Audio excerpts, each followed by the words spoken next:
Camp Susupe, Saipan, July 12, 1944. The midday heat inside the corrugated tin barracks was not just hot, it was heavy, pressing down like a wet wool blanket. Keiko sat perfectly still on her woven mat, her knees pulled tight to her chest, creating a physical barrier between the world and the dark, damp stain spreading on the back of her skirt. Around her, 20 other women, nurses and civilians captured from the caves in the north, sat in similar silence, eyes cast down, mending torn fabric with bone needles. The heavy thud of combat boots on the wooden floorboards shattered the stillness. Keiko stiffened. It was the afternoon inspection. Behind her, young Hanako, barely 18, let out a small, terrified gasp. Hanako had run out of rags days ago. Keiko shifted her position, widening her stance to shield the girl from view. The American medic, a tall man with tired eyes and a Red Cross brassard on his sleeve, walked down the aisle.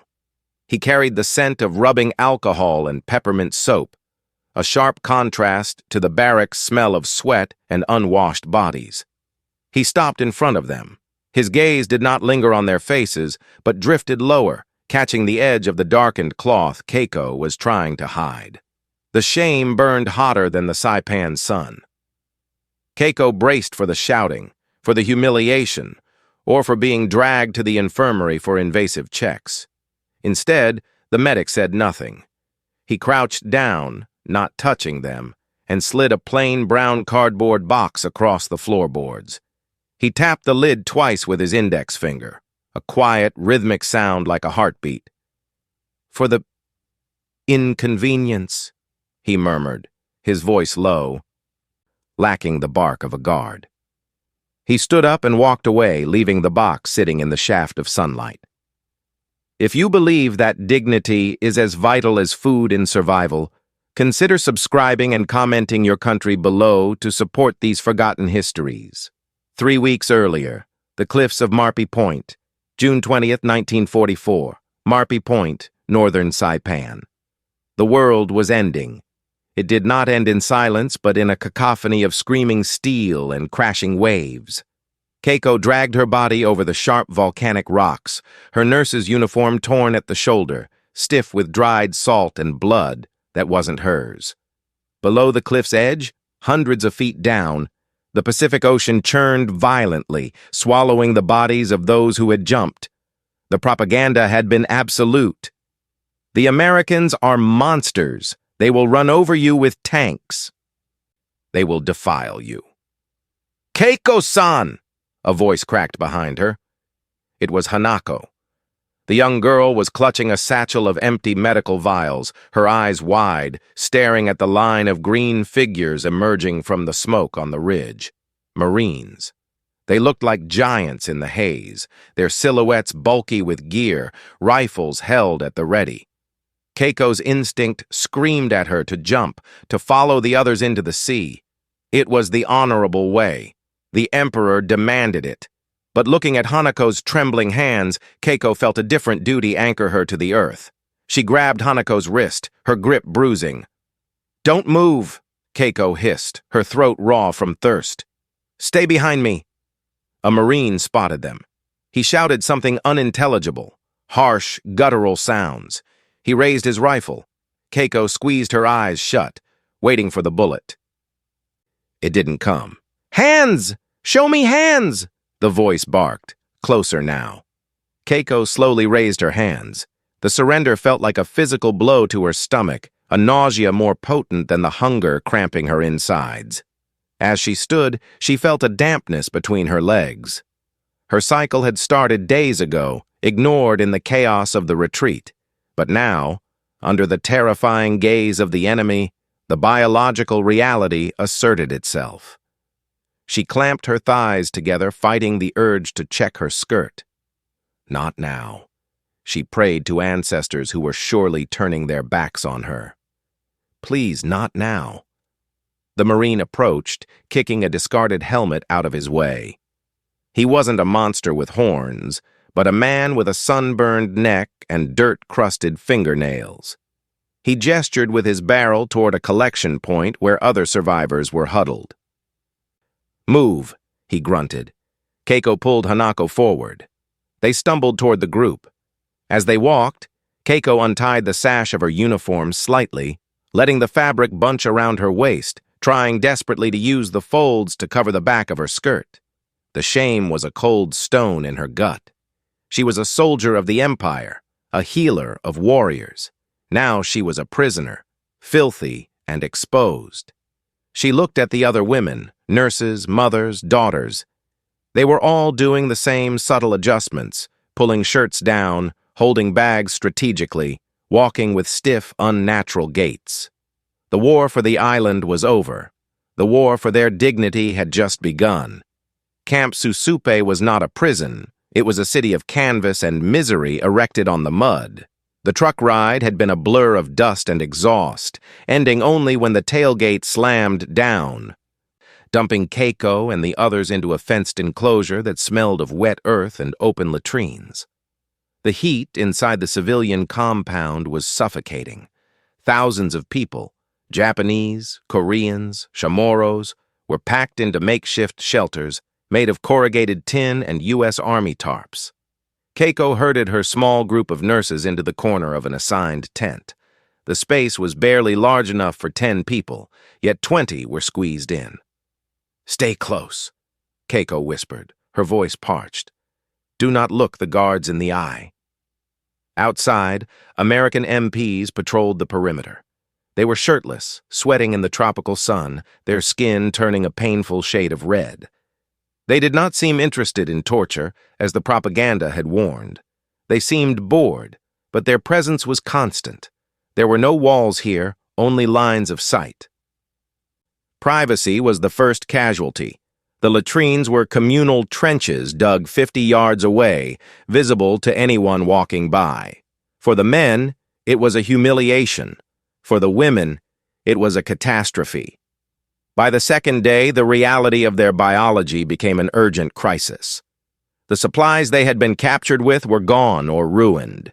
Keiko sat in the shadows of the tent, watching Hanako curl into a ball. The girl was weeping silently, her hands pressed between her knees. Keiko knew why. The stain on Hanako's trousers had darkened, stiffening in the heat. Keiko looked around. The other women were in similar states of distress, their movements restricted, their faces burning with a shame that eclipsed the fear of starvation. They were soldiers and citizens of the Emperor, but here they were reduced to leaking bodies. "Listen to me," Keiko said, her tone sharp enough to cut through the lethargy of the heat. She grabbed the hem of her own skirt. Underneath the coarse outer fabric was a thin layer of white cotton lining. It was graying now, but it was absorbent. "We cannot ask them for help," Keiko stated, glancing toward the guard tower. "They will not understand, or worse, they will laugh." With a sharp rip, Keiko tore a strip of the lining from her skirt. The sound was loud in the quiet tent. Heads turned. Keiko held up the rag, fraying at the edges. "Tear them," she ordered. "Fold them thick. We will wash them at night when the lights sweep past." One by one, the sound of tearing fabric filled the tent. It was a mournful sound, the destruction of the only clothes they owned. Hanako struggled with her hem, her fingers trembling too much to get a grip.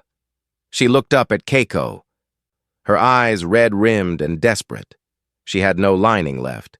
Her uniform was summer issue, too thin. Keiko didn't hesitate. She handed her freshly torn strip to the young girl. "Take it," Keiko said. "But Keiko-san, take it." Keiko sat back against the hot canvas wall. She felt the dampness against her own skin, uncomfortable and unclean. She had given away her shield. Outside, the heavy boots of a patrol crunched on the gravel, a constant reminder that their shame was only a fabric's width away from exposure. Night in the camp was never truly dark. The generator humming searchlights swept across the compound in relentless, hypnotic arcs, slicing through the humidity and exposing the vulnerability of thousands of sleeping bodies. For Keiko, the passing of the beam was the signal to move. Inside the tent, The air was thick with the smell of unwashed hair and the metallic tang of old blood. Keiko nudged Hanako awake. The girl moved sluggishly, her face pale even in the shadows. They gathered their small bundles, the soiled strips of cotton lining torn from their clothes, and crept toward the rear flap of the canvas. They had no soap. The water came from a single communal spigot near the latrines that dripped incessantly into the mud. It was strictly forbidden to be out of the barracks after taps, but the alternative, sitting in their own filth until the stench alerted the guards, was unthinkable. Keiko knelt in the mud, the dampness soaking instantly through her trousers. The water was lukewarm and smelled faintly of chlorine. She scrubbed the fabric against itself, her knuckles raw and scraping against the rough cotton. The water turning dark in her hands felt like an accusation. Every splash sounded like a gunshot in the silence of the camp. "It won't come out," Hanako whispered, her voice cracking. The girl was holding a rag that was stiff and unsalvageable. Keiko looked at the fabric. It was beyond cleaning without boiling water or harsh lye, neither of which they possessed. Keeping it would risk infection. Leaving it in the open would invite questions. "Give it to me," Keiko commanded softly. She took the ruined cloth and balled it up tight. While the others finished their desperate washing, Keiko crawled on her stomach toward the edge of the tent, where the earth was softest. She used a stolen spoon to dig. The soil was rocky and resistant, but she hacked at it with a feverish intensity. She wasn't just burying a rag. She was burying their collective humiliation. The searchlight swung back around. Keiko froze, pressing her face into the dirt. The beam illuminated the grass inches from her head, turning the blades into stark white needles. She held her breath until her lungs burned. The light passed. She shoved the rag into the shallow hole and packed the mud down hard with her palm, smoothing it over to look undisturbed. Morning brought no relief, only the harsh clarity of the sun. At roll call, Keiko stood rigid, her eyes fixed forward, but her peripheral vision screamed a warning. A jeep had pulled up near the infirmary tent. A tall American officer with a Red Cross armband, the one the others called Doc, stepped out. He wasn't looking at the prisoners. He was looking at the ground near their tent. He walked over, his boots sinking slightly into the soft earth. He stopped exactly where Keiko had dug the hole the night before. The disturbed soil, though smoothed over, was a slightly different shade of brown as it dried in the sun. Doc Miller nudged the patch of dirt with the toe of his boot. He paused, tilting his head as if listening to a secret frequency. Then he looked up. His eyes locked directly onto Keiko's. He didn't speak, and he didn't call the MPs. He simply stared, a look of clinical curiosity that was far more terrifying than anger. The medical tent was a cavern of white canvas that trapped the heat and magnified the smell of rubbing alcohol. A line of women stood waiting, their heads bowed, shoulders hunched inward as if trying to make themselves disappear. At the front of the line, 2 American corpsmen were operating the dusting pumps, shooting clouds of white DDT powder down the collars and up the sleeves of every prisoner. Keiko stood behind Hanako, her hand resting lightly on the girl's back. Through the thin fabric of the uniform, she could feel the heat radiating from Hanako's skin. The girl was burning up, yet she shivered. The loss of blood over the last few days, combined with the meager rations of rice and watery soup, had drained her. She was a paper lantern, fragile and swaying in the stale air. "Breathe," Keiko whispered, her eyes fixed on the Americans. "Just let them spray. Do not flinch." The pump hissed, ch-ch, a rhythmic mechanical sound that grew louder as the line advanced. When it was Hanako's turn, the corpsman gestured for her to step forward. He was young, chewing gum with an open mouth, his face masked by a layer of sweat and boredom. He raised the nozzle to Hanako's hair. The white cloud erupted, coating Hanako's dark hair in a layer of artificial frost. She coughed, a dry, hacking sound. Then her knees simply gave way. There was no sound of impact, just a soft crumple of fabric as Hanako collapsed onto the dirt floor. Keiko lunged forward, catching her before her head hit the leg of the exam table, but the sudden movement caused Hanako's skirt to twist and ride up. The silence in the tent was absolute. Exposed on the back of Hanako's thighs and staining the makeshift rags she had tried to secure was the undeniable evidence of their condition. The dark, rusted color of the blood stood out violently against the pale skin and the white DDT powder that drifted down like snow. Keiko dropped to her knees, frantically pulling the hem of the skirt down, using her own body to shield Hanako from the room. Her heart hammered against her ribs. She waited for the laughter. She waited for the soldiers to point, to recoil in disgust at the uncleanliness of the enemy women.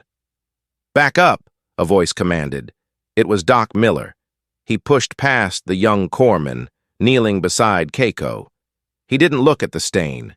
He didn't look at the crowd. His hand, encased in a latex glove, reached out and gently lifted Hanako's eyelid. He checked her pulse at the neck, his face unreadable. "Anemia," he muttered to himself, the English word sounding like a judgment. He glanced down then, his eyes traveling to where Keiko's hand was still clutching Hanako's skirt. He saw the stain. He saw the desperation in Keiko's eyes, a plea not for mercy, but for dignity. Miller stood up slowly. He stripped off his gloves and pulled a small notebook from his breast pocket. He scribbled something rapidly, tore the page out, and handed it to the corpsman. "Clear them out," Miller said, his voice flat. "Next group." He turned his back on them. Keiko, trembling, hoisted the semi-conscious Hanako to her feet. They had not been punished, but as she dragged the girl out into the blinding sunlight, Keiko felt a new terror take root. The American knew. And in this camp, knowledge was a weapon. The silence that followed the infirmary incident was heavier than the humid air trapping the heat inside the tent. Keiko sat near the entrance, her arms crossed, watching the dirt path that led to the administrative buildings. She expected a squad of MPs. She expected a truck to come and take Hanako away to the isolation ward, a place from which the rumors said no one returned. "They separate the weak," a woman named Emmy whispered from the back of the tent. She was mending a tear in her trousers with a fishbone needle. "My husband told me, if you cannot work, if you bleed too much, they take you to the cliffs." "Be quiet," Keiko snapped, though her own heart was racing. She looked at Hanako, who was lying on the mat, staring blankly at the canvas roof. The girl looked like a broken doll, stripped of the spirit that had once made her the brightest nurse in the platoon. The hours dragged on. The sun climbed to its zenith, turning the tent into an oven. Then, the mess whistle blew. 2 prisoners from the kitchen detail hauled a metal tub into the center of the compound. Usually, it was a watery rice gruel or a mash of dehydrated vegetables that tasted of tin. But today, the smell was different. It was rich, salty, and undeniably meaty. Keiko approached the tub cautiously. The ladle brought up thick, pink slabs of meat, spam, glistening with fat. Beside the tub was a wooden crate containing bars of dark, hard chocolate wrapped in silver foil. The other women stared at the food. No one moved.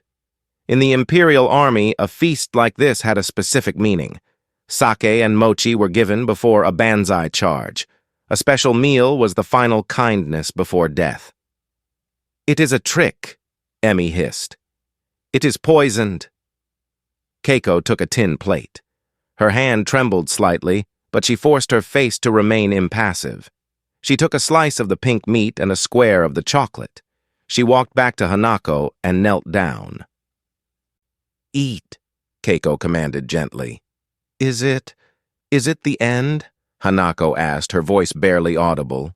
"It is food," Keiko lied. She broke off a piece of the meat and put it in her own mouth. The flavor was shocking. Salt, grease, and spice exploding on a palate accustomed to starvation. It tasted like luxury. It tasted like a trap. She swallowed, waiting for the cramp, for the poison to work. Nothing happened. Only the sensation of sustenance. She fed Hanako. The girl ate voraciously, tears mixing with the chocolate around her mouth. Around them, the other women began to eat, their suspicion warring with their hunger. They ate in silence, looking at the door, waiting for the executioners to enter now that they were full. But the executioners did not come. Instead, late in the afternoon, the loudspeaker crackled to life, the static popping like distant gunfire. Attention! Barracks 4 through 9. Prepare for special supply inspection. All personnel remain in quarters. Keiko stiffened. Special supply. The vague, bureaucratic term sounded ominous. She wiped the grease from her lips with the back of her hand, tasting the salt of the enemy's meat, and wondered what price they would now have to pay for it. The afternoon sun had turned the tin roof into a skillet, but the women inside the barracks were shivering. They sat in a tight formation, a defensive phalanx of bodies meant to obscure individual faces, and more importantly, the shameful secrets hidden beneath their skirts. Keiko positioned herself in front of Hanako, her legs tucked beneath her, posture rigid. The door swung open. The light from outside blinded them for a moment, outlining a tall silhouette. It was not a raid squad. It was just the doctor, Miller. He stepped inside, the wooden floorboards groaning under his weight. He was alone, no MP with a baton, no translator barking orders. He carried 2 large, nondescript brown cardboard boxes stacked in his arms. The sight was confusing. In the Japanese army, officers did not carry boxes. They had subordinates for labor. Miller stopped in the center of the aisle. The smell of him filled the stagnant air, peppermint soap and tobacco, alien and clean. He looked tired. His eyes scanned the room, not lingering on their chests or legs as the other guards did, but seemingly counting heads. The silence was absolute. Keiko watched his hands. They were large, dusted with golden hair, gripping the cardboard. If he ordered them to stand up, the stains on the floor mats would be visible. If he ordered a strip search, their makeshift rags would be exposed. Miller didn't issue an order. He walked slowly toward the back of the room, toward Keiko and Hanako. The other women flinched as he passed, pulling their knees tighter to their chests. He stopped 3 feet from Keiko.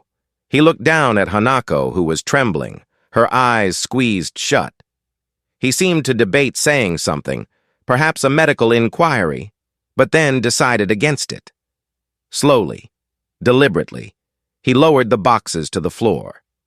The sound of the cardboard touching the wood was soft, a dull thud that echoed louder than a shout in the tension. These were American boxes, crisp, sturdy, sealed with tape.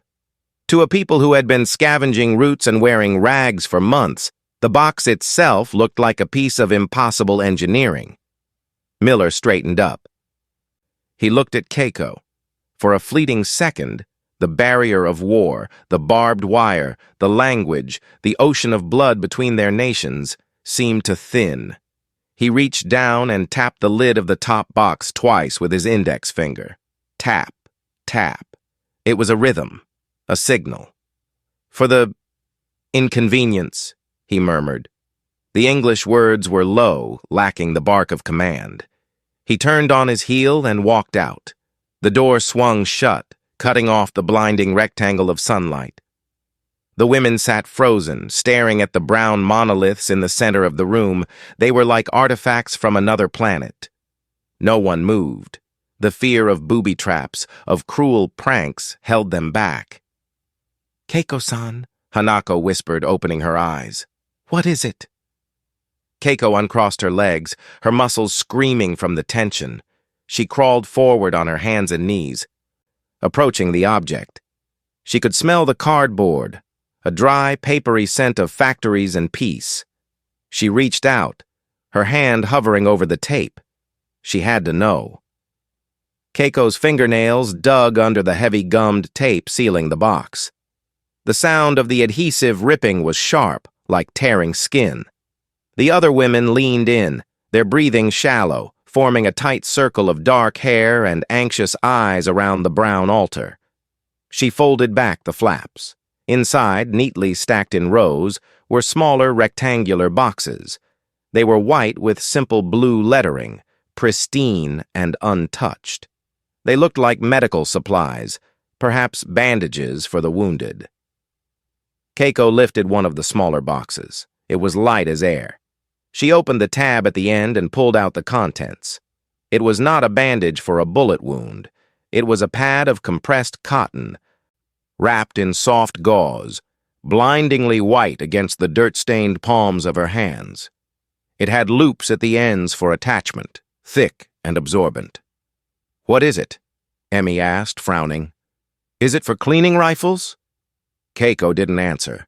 She ran her thumb over the surface of the pad.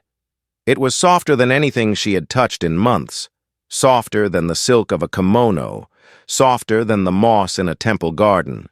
It smelled of nothing but clean paper and sterile cotton. Realization washed over her, cold and sudden. These were sanitary napkins, factory-made, disposable, hygienic. She looked at the pile of rags they had been washing in the mud, stiff, gray, smelling of rot and iron. Then she looked at the white cloud in her hand. "They know," Keiko whispered. The women fell silent. The implication was heavier than any artillery barrage. To be given food was one thing. A prisoner must be fed to work. But this was not for survival. This was for dignity. "Why?" Hanako asked, her voice trembling as she reached out to touch the cotton. "Why would the demons give us this?" Keiko felt a strange ache in her chest, a cracking of the armor she had welded around her heart since Marpy Point. The propaganda posters had shown Americans with fangs, bayoneting babies. But a monster does not care if a woman ruins her skirt. A monster does not leave a box of clouds at the door so you can walk with your head high. "Perhaps," Keiko said, her voice thick, "they are not demons." She handed the first pad to Hanako. The girl took it as if it were a religious artifact. Keiko began to pass the boxes down the line. There was no scrambling, no fighting. Each woman took one, their faces slack with shock. That night, the barracks was different. The smell of old blood and mildew began to fade, replaced by the faint, dry scent of cellulose. For the first time since the invasion, there was no rustling of women trying to hide their stains, no weeping in the corners from the shame of a leaked drop. Keiko lay on her mat, the clean softness pressed against her body. It was a small comfort, invisible to the world, but it felt like a revolution. She looked up at the tin roof. The war was still outside, the barbed wire was still sharp, but in the dark, she no longer felt like an animal in a cage. She felt, terrifyingly, like a human being again. For the first time in weeks, the sunrise over Saipan did not feel like an indictment. The morning air was crisp, and inside the women's barracks, the atmosphere had shifted. The heavy, suffocating silence of shared shame had evaporated, replaced by the rustle of movement and the quiet, efficient sounds of a unit preparing for the day. Keiko gathered the pile of refuse in her arms. It was a bundle containing the empty cardboard boxes, and wrapped tightly inside them, the stiff, stained rags they had been washing and rewashing until the fabric had turned to gray lint. "I will take it to the burn pit," Keiko announced. "Is it safe?" Hanako asked, adjusting her uniform. The girl looked taller today. The dark circles under her eyes were still there, but the terrified hunch in her shoulders was gone. "It does not matter," Keiko replied. She walked out into the compound. The burn pit was located near the perimeter wire that separated the civilian women from the captured soldiers. As Keiko approached, she felt the weight of eyes upon her. A group of Japanese infantrymen stood on the other side of the fence, They were skeletal figures, their uniforms hanging off their frames, but their eyes burned with a fierce, judging pride. To them, survival in a camp was already a form of treason. For women to be receiving gifts from the enemy was something worse. One of the men, a sergeant with a bandaged head, spat on the ground as she passed. He muttered a word that meant whore. Keiko stopped. A week ago, that word would have made her shrink. It would have confirmed her own self-loathing. But today, she felt the clean, dry security of the American cotton against her skin. It was a secret shield that protected her dignity more effectively than any armor. She ignored the sergeant. She tossed the bundle into the smoldering pit. The cardboard caught fire quickly, the flames licking up the brown sides of the boxes. She watched as the fire consumed the old rags, the symbols of their desperate, dirty struggle. The smoke rose in a thick black column, carrying away the smell of iron and decay. It was a funeral for their shame. As the fire crackled, a jeep rolled slowly down the main dirt road. It was Doc Miller, making his morning rounds. He slowed the vehicle as he saw the smoke. The sergeant by the fence turned his back on the American vehicle in a show of defiance. But Keiko did not turn away. She stood near the fire, the heat flushing her cheeks.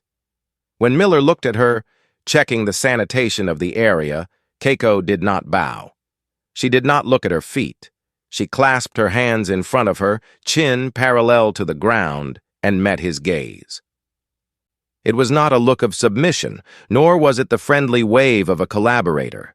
It was the steady, equal gaze of one human acknowledging another. Miller held her eyes for a second, his expression solemn. He tapped the steering wheel once, a small, silent salute, and drove on. Keiko watched the dust settle behind his jeep, then turned back to the fire, watching the last of the white cardboard turn to ash. The urge to repay a debt is a fundamental weight in the Japanese soul, heavier than the obligation to the emperor, more persistent than hunger. For 3 days, Keiko had carried this weight. The Americans had given them dignity in a box, and to accept it without acknowledgement felt like a theft of honor. But communication was forbidden. To speak to an officer was to invite interrogation. To offer a gift was to risk accusations of bribery or worse, solicitation. Keiko sat on her mat in the fading twilight. In her lap lay the empty wrapper of a sanitary napkin. It was a thin, translucent piece of paper, waxed on one side, pale blue and crinkling softly under her fingers. It was trash to the guards, but to Keiko, it was the only raw material she possessed. She smoothed the paper against her knee, pressing out the wrinkles with the heel of her hand. Her movements were precise, ritualistic. She folded the square corner to corner. Valley fold, mountain fold. Hanako watched her, eyes wide. Keiko-san, if they catch you making signs... It is not a sign, Keiko murmured, her eyes focused on the sharp crease she was forming.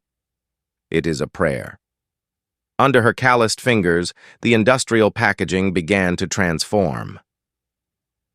The wings took shape. The long, slender neck emerged. The head was formed with a delicate pinch. It was a crane, Orizuru, imperfect and crinkling, made from the debris of their captivity, yet it stood proud in her palm. The next morning, the heat was already rising from the coral airstrips when Keiko was assigned to the water detail near the main gate. This was the checkpoint where Doc Miller signed the sanitation logs every day at 800 hours. Keiko carried the heavy buckets, the wooden yoke digging into her shoulders. As she passed the wooden post where the logbook lay open, she checked the sight lines. The MP in the tower was lighting a cigarette, looking out toward the sea. The other guards were laughing at a joke near the jeep. With a fluid motion, hardly breaking her stride, Keiko placed the tiny blue crane on the corner of the wooden stand, right beside the metal inkwell. She didn't stop. She walked to the spigot, filled her buckets, and turned back. Doc Miller was there. He had arrived silently. He stood by the logbook, pen in hand, but he wasn't writing. He was staring at the paper bird. The wind from the ocean tugged at the crane's wings, threatening to blow it into the dust. Miller reached out a large, sun-freckled hand and cupped it, shielding the fragile object from the breeze. He picked it up, inspecting the folds, perhaps recognizing the material it was made from. He looked up. Keiko was 10 yards away, balancing the water buckets. She did not bow. She simply stood her ground. Miller placed the crane carefully into the breast pocket of his uniform, over his heart, and buttoned the flap. He looked at her and gave a single, slow nod. His face remained stern, professional, but the hostility in the air had vanished. It was a receipt of payment. The debt was cleared. January 1946. Tinian Harbor. The war had ended not with a bang, but with a signature on a battleship thousands of miles away. For Keiko, however, the end came with the rumble of diesel engines and the salty spray of the harbor. The repatriation ship, a hulking gray Liberty vessel, bobbed sluggishly in the water. The line of returnees stretched from the dusty staging area of the camp all the way to the gangplank. They were a river of weary humanity, soldiers without rifles, mothers carrying babies born in captivity, and old men clutching urns of ashes. Keiko stood at the base of the ramp. She wore a clean shirt issued by the Red Cross, and trousers that had been mended so many times they were more thread than original fabric. Beside her, Hanako stood tall. The girl who had once collapsed in a heap of shame on the infirmary floor was now carrying a heavy rucksack with ease, her eyes scanning the horizon, not with fear, but with anticipation. "We are going home, Keiko-san," Hanako said, her voice steady. "Yes," Keiko replied, "to whatever is left of it." Before stepping onto the metal ramp, Keiko turned back toward the island. The green cliffs of Saipan and Tinian rose majestically against the blue sky, hiding the bones and the ghosts of the suicides in their jungle folds. She looked past the cliffs, toward the faint outline of the camp roofs shimmering in the heat. She thought of the anger that had fueled her in the beginning. She had been prepared to fight demons. She had been prepared to die to protect her purity. She had not been prepared for the quiet devastation of kindness. She thought of the white boxes. Those simple cardboard containers had done what artillery could not. They had disarmed her. They had proven that the enemy saw her not as a target, not as an animal, but as a woman with basic biological needs. That recognition of her humanity had saved her sanity more than the food had saved her body. It was a strange, silent conquest. A victory of soft power over steel. There was no sign of Doc Miller. The Americans were rotating out as fast as the Japanese were leaving. He was likely already back in some town in Ohio or California, perhaps forgetting the names and faces of the women he had guarded. But Keiko knew she would never forget the rhythmic tap of his finger on the cardboard lid. "Move along, please," a voice called out in broken Japanese. An American sailor was ushering them forward, his tone bored but not cruel. Keiko adjusted the strap of her bag. She didn't bow to the sailor. She didn't flinch at the sight of the stars and stripes fluttering from the ship's mast. The symbol no longer evoked terror. It was just a flag, colored cloth flown by men who bled, sweated, and worried about their mothers, just as she did. She took a breath of the ocean air, filling her lungs with the scent of salt and freedom. She stepped onto the ramp, her boots clanging on the metal. She walked with a straight spine, her gaze fixed on the open sea. She was returning to a defeated nation, but she was not returning as a defeated woman. She was returning whole,